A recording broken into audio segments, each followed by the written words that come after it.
If you caught Tuesday's episode about always on leadership, you might be sitting with it a little because it might have stung a little bit. And maybe it felt a little too uncomfortably familiar.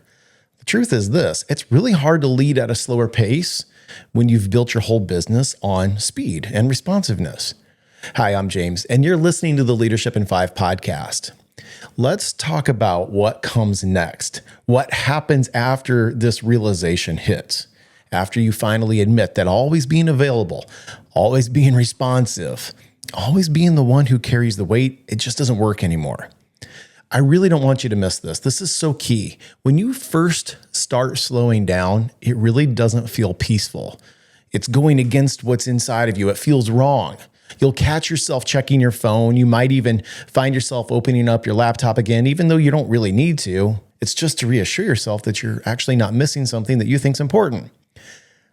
I don't know that that's a craving for productivity. It seems like it's more a withdrawal from anxiety. But if you stay with it, something shifts. You start noticing things again. You notice things like the tone in a meeting. You notice the subtle changes on someone's face, the looks that they have. Or maybe you notice the hesitation behind a question, or even the question now that's underneath the initial question. See, you begin leading from awareness instead of being reactive. And that's where your leadership presence is rebuilt and where trust is strengthened. It's not because you're constantly on, constantly available, but because you're discerning about when to step in, when to step back for a moment. And here's the part that your team is going to sense almost immediately.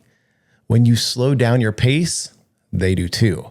They start taking a breath before they're reacting. They begin thinking through situations the same way they see you do it. And they stop rushing to you for confirmation and affirmation or validation, and they start trusting themselves to make the next right move. That's how rhythm resets culture.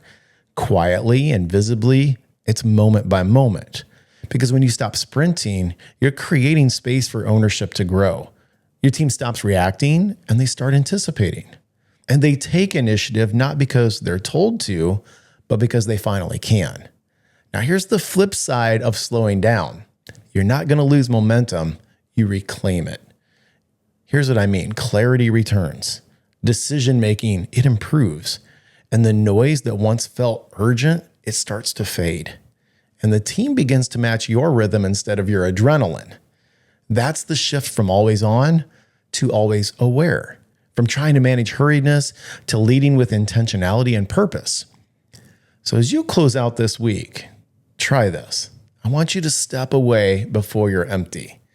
Let stillness help you refocus and clarify, because the pace that you keep, it will always become the standard that your team adopts.